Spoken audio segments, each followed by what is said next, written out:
Allow me to start this talk with a question to everyone. You know that all over the world, people fight for their freedom, fight for their rights. Some battle oppressive governments. Others battle oppressive societies. Which battle do you think is harder? Allow me to try to answer this question in the few coming minutes. Let me take you back 2 years ago in my life. It was the bedtime of my son, Aboudi. He was 5 at the time. After finishing his bedtime rituals, he looked at me and he asked a question. Mommy, are we bad people? I was shocked. Why do you say such thing, Aboudi? Earlier that day, I noticed some bruises on his face when he came from school. He wouldn't tell me what happened. He was ready to tell. 2 boys hit me today in school. They told me, we saw your mom on Facebook. You and your mom should be put in jail. I've never been afraid to tell Aboudi anything. I've been always a proud woman of my achievements. But those questioning eyes of my son were my moment of truth, when it all came together. You see, I'm a Saudi woman who've been put to jail for driving a car in a country where women are not supposed to drive cars. Just for giving me his car keys, my own brother was detained twice, and he was harassed to the point he had to quit his job as a geologist, leave the country with his wife and 2-year-old son. My father had to sit in a Friday sermon listening to the imam, condemning women drivers and calling them prostitutes, amongst tens of worshippers. Some of them are friends and family of my own father. I was faced with organized defamation campaign in the local media, combined with false rumors shared in family gatherings, in the streets, and in schools. It all hit me. It came into focus that those kids were not meant to be rude to my son. They were just influenced by the adults around them. And it wasn't about me. And it wasn't a punishment for taking the wheel and driving a few miles. It was a punishment for daring to challenge the society's rules. But my story goes beyond this moment of truth of mine. Allow me to give you a very briefing about my story. It was May 2011, and I was complaining to a work colleague about the harassments I had to face trying to find a ride back home, although I have a car and international driver's license. As long as I know, women in Saudi Arabia have been always complaining about the ban, but it's been 20 years since anyone tried to do anything about it, a whole generation ago. He broke the good bad news in my face. But there is no law banning you from driving. I looked it up, and he was right. There was an actual law in Saudi Arabia. It was just a custom and traditions that are enshrined in rigid religious fatwas and imposed on women. That realization ignited the idea of June 17, where we encouraged women to take the wheel and go drive. It was a few weeks later, we started receiving all these men walls will rape you if you go and drive. A courageous woman, her name is Najla Hariri. She's a Saudi woman in the city of Jeddah. She drove a car and she announced, but she didn't record the video. We needed proof. So I drove. I posted the video on YouTube. And for my surprise, it got hundreds of thousands of views the first day. What happened next? Of course, I started receiving threats to be killed, raped, just to stop this campaign. The Saudi authorities remained very quiet. That really creeped us out. I was in the campaign with other Saudi women and even men activists. We wanted to know how the authorities will respond on the actual day, June 17, when women go out and drive. So this time I asked my brother to come with me and drive by a police car. It went fast. We were arrested, signed a pledge not to drive again, released, arrested again. He was sent to detention for 1 day, and I was sent to jail. I wasn't sure why I was sent there, because I didn't face any charges in the interrogation. But what I was sure of my innocence, I didn't break a law. And I kept my abaya. It's a black cloak we wear in Saudi Arabia before we leave the house. And my fellow prisoners kept asking me to take it off. But I was so sure of my innocence, I kept saying, no, I'm leaving today.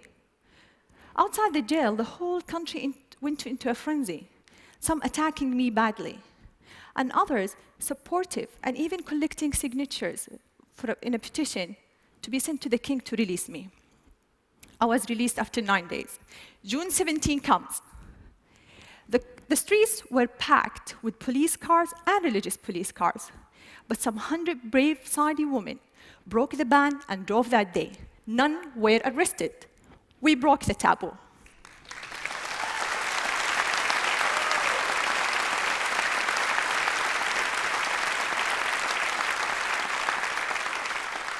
So I think by now, everyone knows that we can drive, or women are not allowed to drive in Saudi Arabia, but maybe few knows why. Allow me to help you answer this question. There was this official study that was presented to the Shura Council. It's the consultative council appointed by the king in Saudi Arabia, and it was done by a local professor, a university professor. He claims it's done based on a UNESCO study. And the study states, the percentage of rape, adultery, illegitimate children, even drug abuse, prostitution in countries where women drive is higher than countries where women don't drive. I know, I was like this, I was shocked. I was like, we are the last country in the world where women don't drive. So if you look at the map of the world, that only leaves two countries, Saudi Arabia and the other society is the rest of the world. We started a hashtag on Twitter mocking the study, and it made headlines around the world. And only then we realized it's so empowering to mock your oppressor. It strips it away of his strongest weapon, fear. This system is based on ultra-conservative traditions and customs, deal with women as they are inferior, and they need a guardian to protect them. So they need to take permission from this guardian, whether verbal or written, all their lives. We're minors until the day we die. And it becomes worse when it's enshrined in religious fatwas based on wrong interpretation of the Sharia law or the religious laws. What's worse, when they become codified as laws in the system, and when women themselves believe in their inferiority, and they even fight those who try to question these rules. So for me, it wasn't only about these attacks I had to face. It was about living two totally different perceptions of my personality, of my person. The villain back in my home country, and the hero outside. Just to tell you, two stories happened in the last 2 years. One of them is when I was in jail. I'm pretty sure when I was in jail, everyone saw titles in the international media, something like this. During these 9 days I was in jail. But in my home country, it was a totally different picture. It was more like this. Manal al-Sharif faces charges of disturbing public order and inciting women to drive. I know. Manal al-Sharif withdraws from the campaign. It's okay. This is my favorite.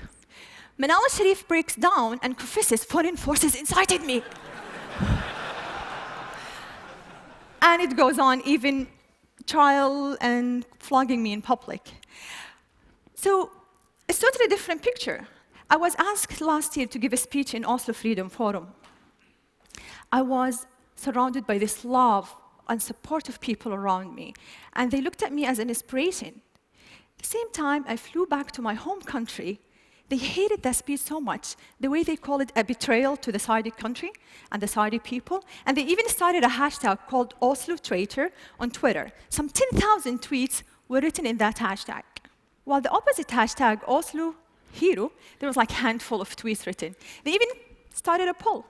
More than 13,000 voters answered this poll, whether they considered me traitor or not after that speech. 90% said yes, she's a traitor.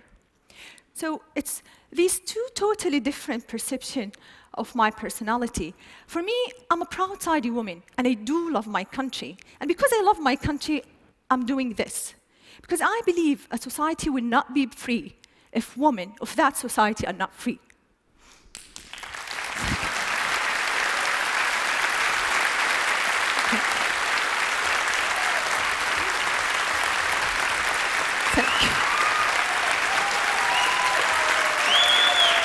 Thank you. Thank you, thank you, thank you, thank you.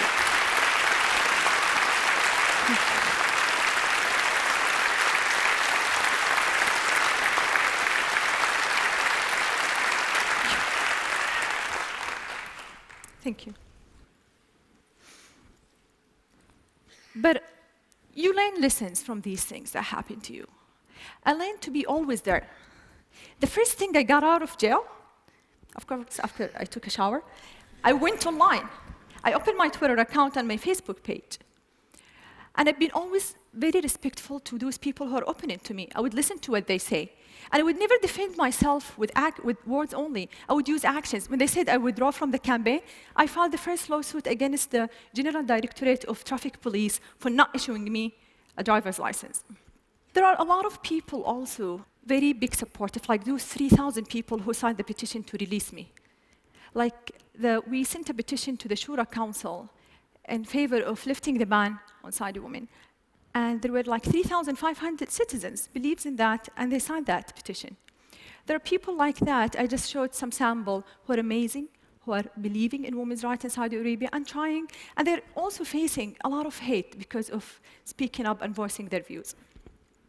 Saudi Arabia today is taking small steps toward enhancing women's rights. The Shura Council that's appointed by the king, by royal decree of King Abdullah, last year, there were 30 women assigned to that council, like 20%. 20% of the council. The same time, finally, that council, after rejecting our petition 4 times for women driving, they finally accepted it last February.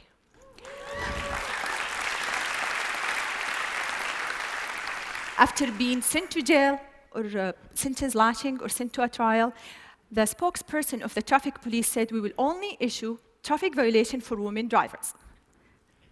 The Grand Mufti, who is the head of the religious establishment in Saudi Arabia, he said it's not recommended for women to drive.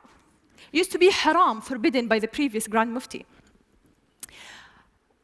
So for me, it's not about only these small steps. It's about women themselves. A friend once asked me, she said, so when do you think this woman driving will happen? I told her, only if women stop asking when and take action to make it now. So it's not only about the system, it's also about us women to drive our own life, I'd say. So I have no clue really how I become an activist.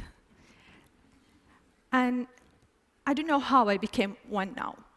But all I know, and all I'm sure of in the future, when someone asks me my story, I will say, I'm proud to be amongst those women who lived the ban, fought the ban, and celebrated everyone's freedom.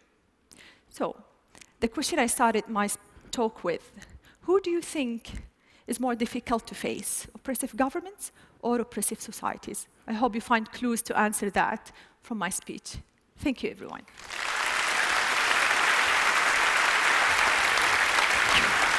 Thank you.